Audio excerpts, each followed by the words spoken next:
We have an iPhone 8. The person who sent me this phone told me that they're unable to turn it on and the battery has not been functioning properly for a while. So we're going to do a battery replacement for them. To start off, we're going to unscrew the bottom 2 screws.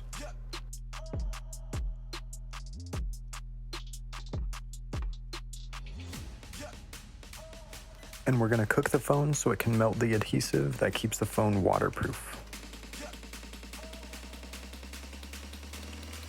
Now that the phone is done cooking, we can use our jimmy tool and start to try and make our way into the phone. The adhesive is super strong and sticky, and it's able to make sure this phone can withstand being underwater for a meter for about 30 minutes. Obviously, I never recommend putting your phone in water on purpose, but it's nice to know that it can take a little dunk in the pool if it ever happens.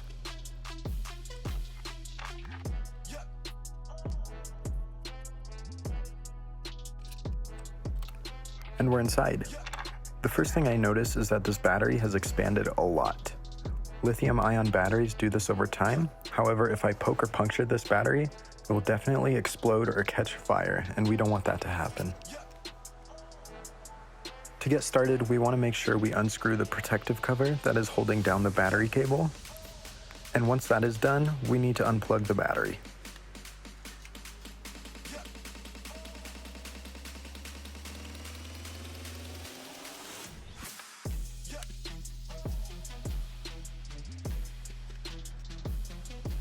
Now we need to pry the battery out. Here I'm using isopropyl alcohol to loosen the adhesive, so it will be a lot easier to pry with my plastic guitar pick.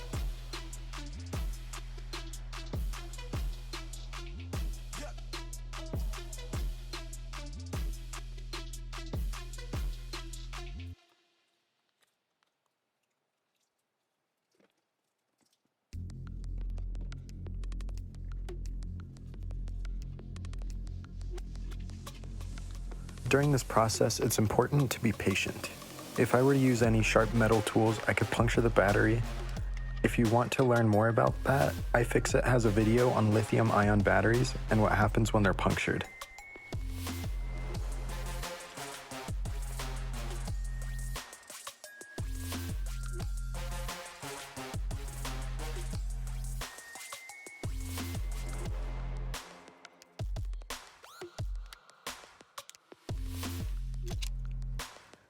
Now that the battery's free, I'm going to try my best to clean up some of the older adhesive so we can get a nice placement on the new battery. Once again, I'm pouring more ISO in here so the adhesive is easier to scrape out of the metal housing.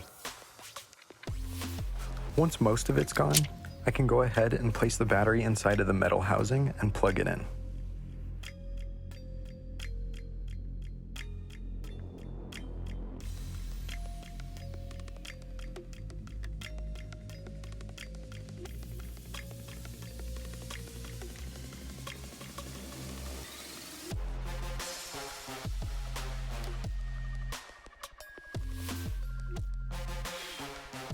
From here, we can screw the protective cover back in.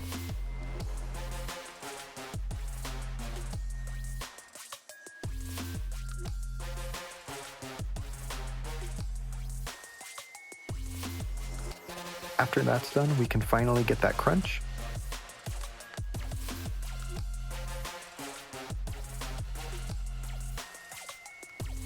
Finally, we can screw the bottom screws back in and turn it on to make sure it works.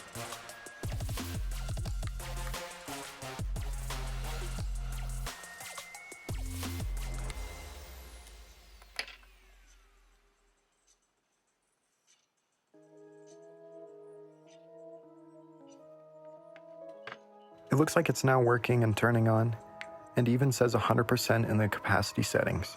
Thanks, Apple. If you guys like this video, make sure to like and subscribe for more content like this. If you have any questions, make sure to leave them in the comments below. Peace.